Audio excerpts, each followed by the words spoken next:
after that that very very discouraging story that really chapped my khakis, let's go to I wouldn't even call it a palate cleanser. It's not even really a feel good story. It's just positive movement, positive momentum regarding all of these crazies that are out there right now. These pro Hamas cult members going city to city, college to college, chanting from the river to the sea. Now, I want to be very crystal clear about one thing. When it comes to protected speech, it's all protected, folks, all of it. If it's not illegal, okay, if it's not illegal, it's protected. When it comes to government, the First Amendment is designed to prevent government from being able to suppress our speech. That's it. Okay, that's it. And in that regard, I'm as close to a uh, a free speech purist as they come, without going to the extent of allowing laws to be broken. And I always have to throw out this example because people are like, oh, well, what would be an example of what you would consider to be not legal speech? So let's say a jilted ex-boyfriend decides, you know what, I'm going to take a naked picture of my girlfriend, ex-girlfriend, and I'm going to post it, and I'm going to post her address, and I'm going to declare that she does not own a firearm and that she's normally asleep at these times, and her key can be found under this particular door or this particular rock, and here's her alarm code. Okay, so obviously that's contributing to a crime. You can't say, oh, it's just free speech, just free speech. No, that's not free speech. You're whether even if the crime's never committed, then in that hypothetical situation, that's still an attack on her rights. That is against the law. It's a crime, and therefore it's not protected under free speech. Now, let's get more specific or more directly related to the topic at hand. If somebody wants to go out and chant from the river to the sea, so be it. That's their right. Okay. From a legal perspective, they can say that. From a government perspective, they can say that. They cannot and must not be allowed to be arrested for saying that. Pretty much anywhere. Okay.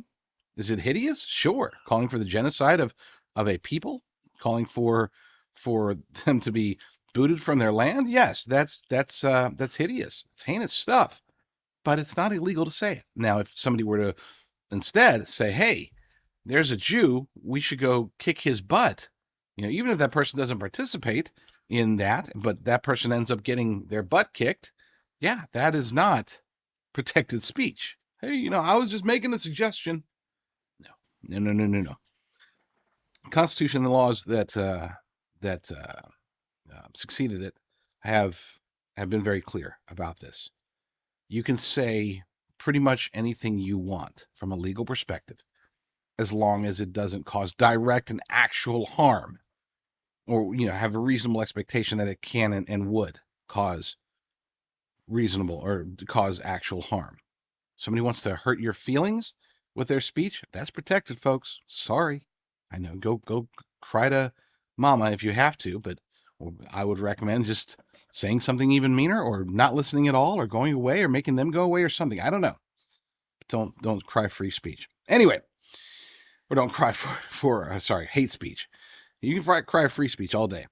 But when it comes to private institutions, they do have the right to have codes of conduct. They have the right to have rules for whatever. And just as an example of that, my kids, they're adults, okay? And we live in America.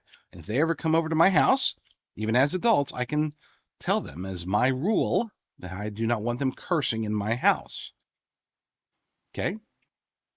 I'm not oppressing them. I'm not by government dictate or using the law to prevent them. This is my domain, my house. I can make that code of conduct request or even demand. So that should be, hopefully that clears everything up before we get to this story, because again, it is kind of a feel good story. This comes from Brandon Coulter over at Daily Caller. UPenn loses massive donation over president's remarks during congressional hearing. According to the article, a donor to the University of Pennsylvania is withdrawing a donation of roughly $100 million. Awesome. In response to its president's congressional testimony Tuesday. Now, to set the stage, on Tuesday, there were university presidents from University of Pennsylvania, Harvard, and MIT, all women, and they all failed miserably at answering just very basic questions. Is it harassment to call for genocide? Well, that sort of depends. I mean, they have to act upon it. And I kept I wanted at least Stefanik to say, hey, so what you're saying is that it's only harassment if they actually engage in genocide. In other words, they can say whatever they want. They can call for genocide, but unless they commit genocide, unless Sally Sue over there goes and kills a race of people, then otherwise she's fine. I mean, it was ludicrous what they were saying, and it's funny because one of them, Liz McGill over at UPenn, she has come groveling. I mean, groveling. I saw more headlines using the term groveling, and it's true. She really was. She did post a 2-minute video. I'm not going to put it here. 2-minute video where she's like, we have to do better.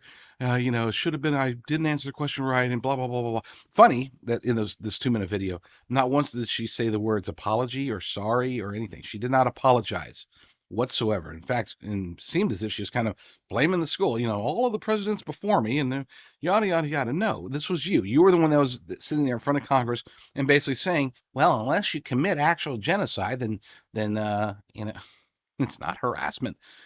And harassment is the important word here because we're not talking about free speech, hate speech, anything like that. We're talking about harassment, codes of conduct at these universities, and that can and should be considered harassment.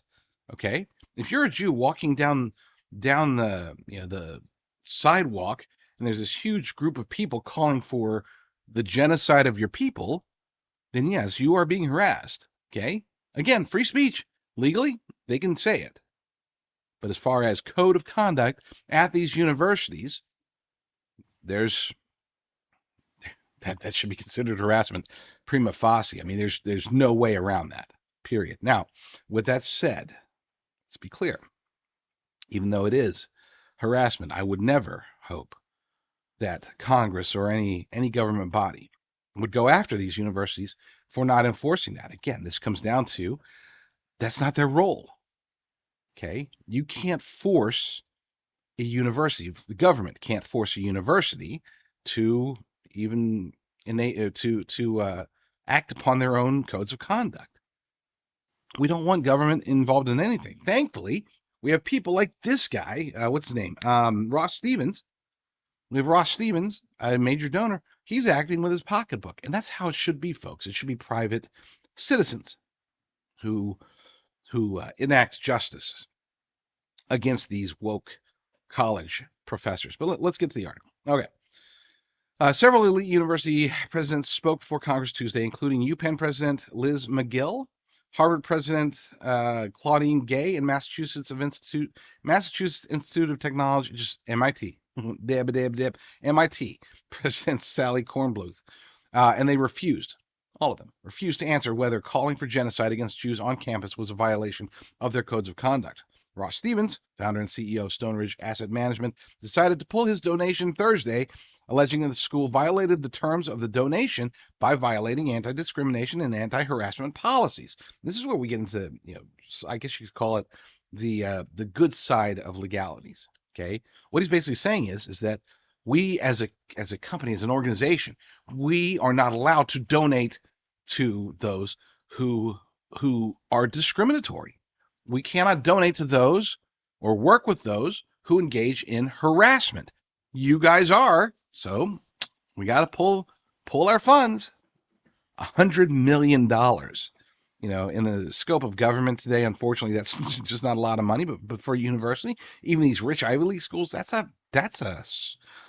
smack in the behind right there, big time.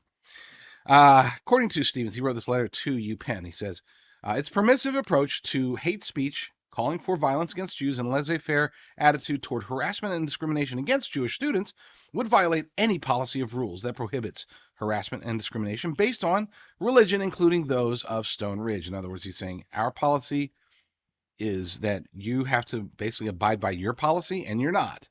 You just didn't. You're allowing this. And I hate the fact that he used the word hate speech or the term hate speech, but it is what it is. Back to the article. Large donors have been withdrawing from elite universities following their responses to anti-Semitism on campus. John Huntsman Jr., John Huntsman. Wow, I miss him. John Huntsman Jr., a UPenn alumnus and with an estimated net worth of $1 billion, condemned the university's silence regarding Hamas's attack against Israel and halted donations to UPenn. McGill did not refer to Hamas as a terrorist organization until after prominent donor Huntsman said his family would stop donating to the university. You know, if you want to be pro-Palestine, fine. I disagree, but fine. You know, got no problem with that. If But if you can't declare that Hamas, which is the most blatant and obvious terrorist organization in the world, based upon the fact that they commit terrorism, duh.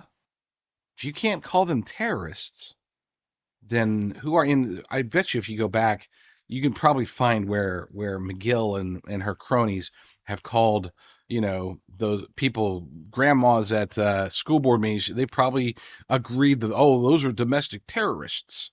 Okay, they have no problem with throwing out the terrorist phrase when they're referring to conservatives or Christians. But by golly, an actual terrorist group? Nope, nope. That's a political protesting organization or whatever it is they want to call them. It's a joke. It would be funny, but it's not. But it's still a joke. The Wexner Foundation, founded by billionaire Les Wexner, stopped donating to Harvard University following the university's response. Both McGill and Gay backtracked on their statements on that hearing and clarified that calling for the genocide of Jews is not acceptable on campus following backlash. Following backlash. Following backlash. There are times, like I've said this before, if we're going up against, for example, the World Economic Forum, the World Health Organization, there's not much that we can do. We just need to prepare. We need to try to go through political means or, other very, I guess you could say, higher levels. Okay, we need to pray against them. We need to alert people. We need to get prepared and all that stuff. When it comes to stuff like this, we can't actually act. And backlash is good, and there's just not enough from the right. Okay, we get to cheer all the time when we see on these stories about, oh, protesters did this. Oh, look, this billionaire pulled his money from this school and yada, yada, yada. That's great. But why is it taking so long? Number one.